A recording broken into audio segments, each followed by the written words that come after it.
Story recapped here. Today I'm gonna explain a comedy, fantasy, and horror film called The Convent. Spoilers ahead, watch out and take care. In 1960, a young Christine went to St. Francis boarding school to beat up all the nuns she came across before setting the place on fire. Then, as if that wasn't enough, she made sure to kill everyone by shooting them, including a priest. 40 years later, Clarissa leaves her sorority house and is scared by her old goth friend, Mo. Clarissa and her friends are heading to St. Francis to see if it's really haunted, and Mo wants to go with them to the convent. However, Clarissa tells Mo that her new friends won't just let her take her with them, so Mo starts blackmailing her. Mo takes out a photo of her and Clarissa that shows they used to be the same, saying she'll reveal to Clarissa's buddies that she isn't who they think she is. Meanwhile, Clarissa's friends start to get impatient waiting for her in the vehicle and tell her to just bring Mo with her. On their way to the convent, the group decides to drop by Christine's house and see if she's still there. They talk about how Christine shut down the convent, adding that she shoots anyone who steps on her property. Of course, the goofy Frijoles says he can sleep with her and starts calling out to the woman. But when the light in Christine's room suddenly turns on and shows her silhouette, the group immediately leaves. Once they're at the convent, Clarissa's friend Biff cuts the gate's chain so their vehicle can get through. As they prepare to go inside, Frijole tells Mo a lame joke and hopes she'll find him funny, intending to sleep with her before the night ends. However, Mo is not interested in him, but Frijole is determined and assures Biff he'll get the girl. Meanwhile, Clarissa talks to her nerd brother Brandt about hanging out with guys like Biff and Frijole. She tells Brandt that Biff and Frijole are just taking advantage of him, but her brother just wants her to accept that they're his friends too. On the other hand, Clarissa's boyfriend Chad makes fun of Brandt, but Brandt doesn't really mind him. Moments later, Biff and Frijole order Brandt to bust down the door. They even body slam him into the door, and in the end, they enter the place through a hole that Brandt accidentally made. Inside, Mo tells him a story of how Father Ryan and Mother Superior kidnapped 16-year-old Christine to terminate her pregnancy. Confused, Clarissa asks why the priests and nuns would do such a thing, so Mo explains that her baby was rumored to be Father Ryan's. Brandt then asks if the church punished Father Ryan, but Christine took matters into her own hands and killed them all. At the same time, Christine claimed that the priest and nuns were possessed by the devil, causing her to be sent to a mental institution. Because of the horrifying incident, many believe that Father Ryan and the nuns still haunt that place, seeking revenge. However, Biff's girlfriend Caitlin only makes fun of Mo, while on the other hand, Frijole scares them all with a small dead animal. Biff then makes Brandt throw it away, and Caitlin tells her boyfriend they should just hurry and spray paint the place so they can leave. The group decides to explore the convent minutes later, and Frijole instructs Brandt to take his dog Boozer for a little stroll. He hopes to finally score with Mo, but she isn't as ignorant as he thinks. Meanwhile, Chad and Clarissa go to a different part of the convent for some alone time. However, as they make out, Clarissa screams as she sees a ghost of a scary nun. Of course, Chad doesn't believe her, but Clarissa swears she's telling the truth. Unfortunately, this upsets Clarissa, and she tells Chad she wants to leave. At the same time, Frijole continues to make a move on Mo, but she's having none of it and says she's not losing her V card to him. However, they don't notice the dark figure watching them as they talk. Then, the cops suddenly arrive and order them to come out, so Frijole quickly hides his stash of weed in one corner while Mo asks him not to tell him that she was there, because she's already on probation. However, Frijole doesn't want to lie for Mo, so she just tells him she'll make it worth his while. Mo asks Frijole to meet her back there in an hour, but since he doesn't believe she'll show up, he asks for her underwear to make sure she'll return. Moments later, the cops bust the group and tell them they're just like those other kids who are desperate to desecrate the bell tower. However, the cops make it clear that they will never let that happen. Then, Officer Ray asks if there's anyone else inside, and when nobody responds, Officer Starkey says he'll lock them up if he finds out they're lying. Scared, Frijole suddenly tells him there was another girl who bailed on them and went home by herself. Luckily, the officers let them off the hook even though Frijole is caught carrying weed. Meanwhile, as Mo waits for the cops to leave inside the convent, she's suddenly attacked by an unseen assailant. On the other hand, Clarissa's group goes to a coffee shop to have something to eat. Then, Clarissa asks Frijole if he saw Mo leave the convent, but the guy doesn't really answer her question and instead shows them her underwear. But eventually,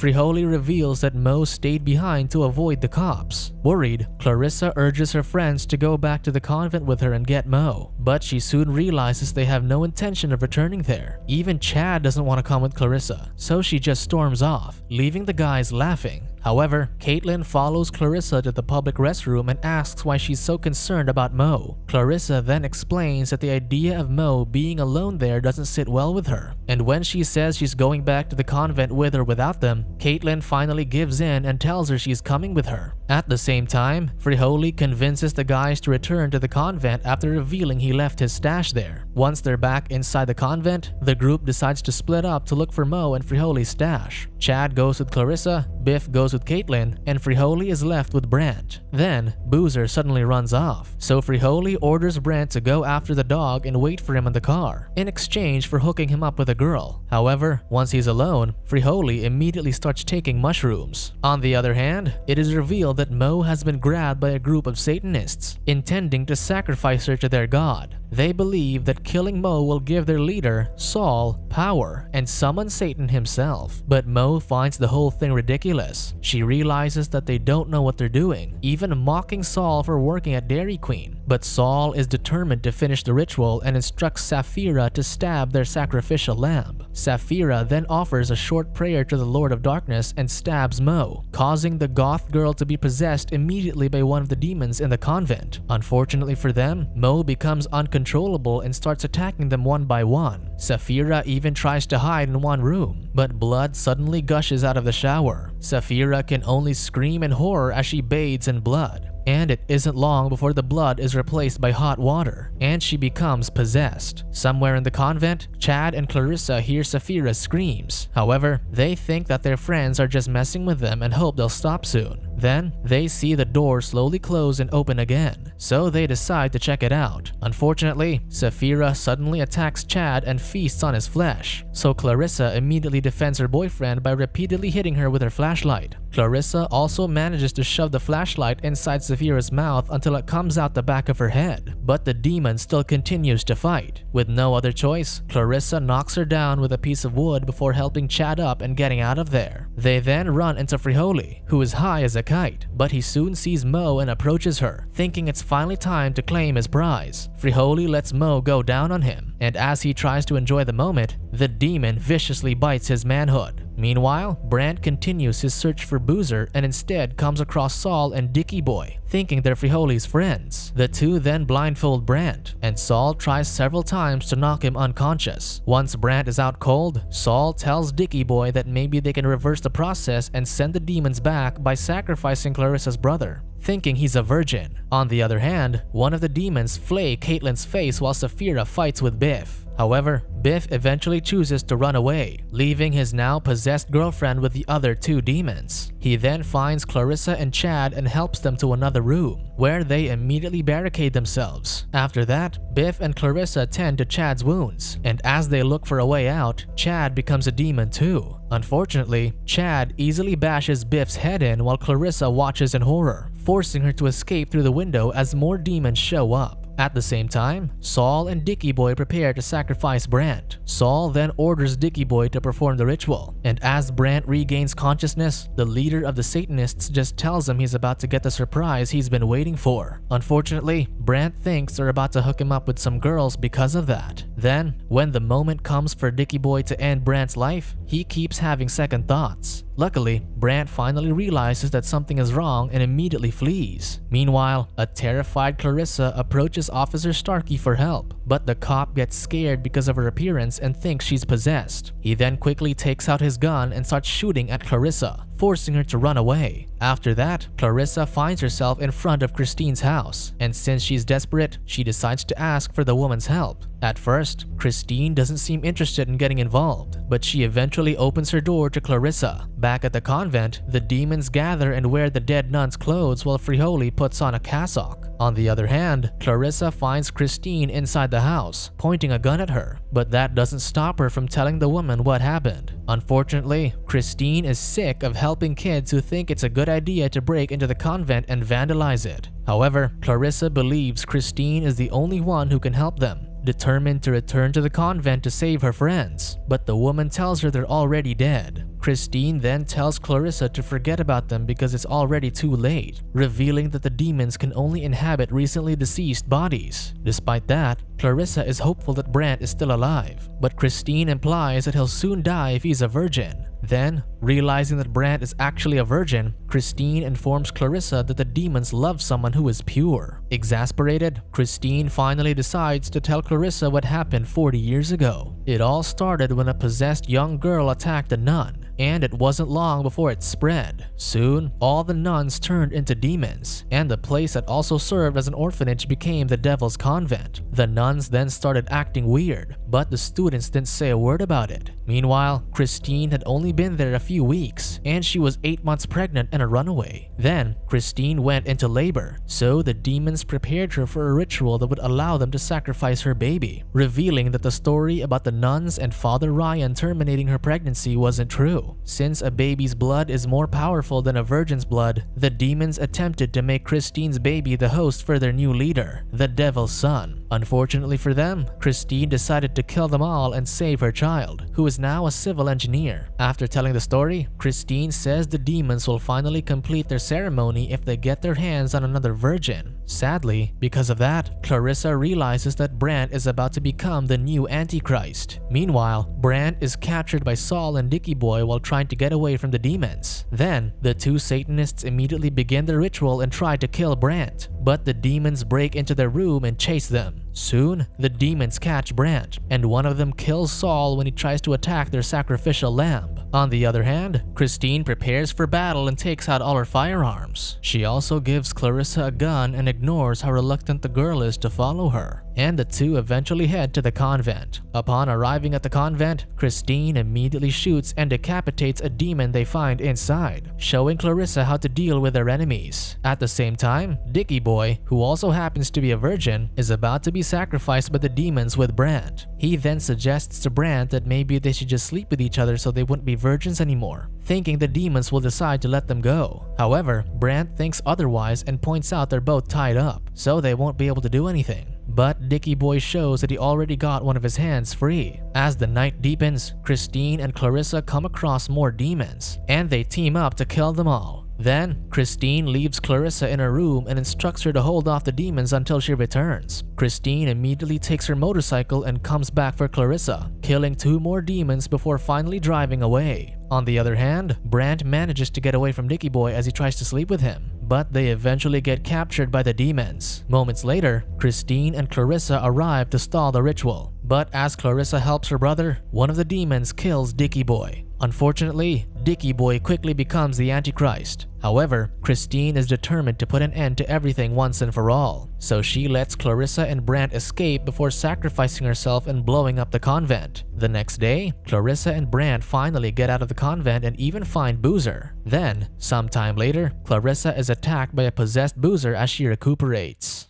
Subscribe to watch more videos like this. Turn on notifications.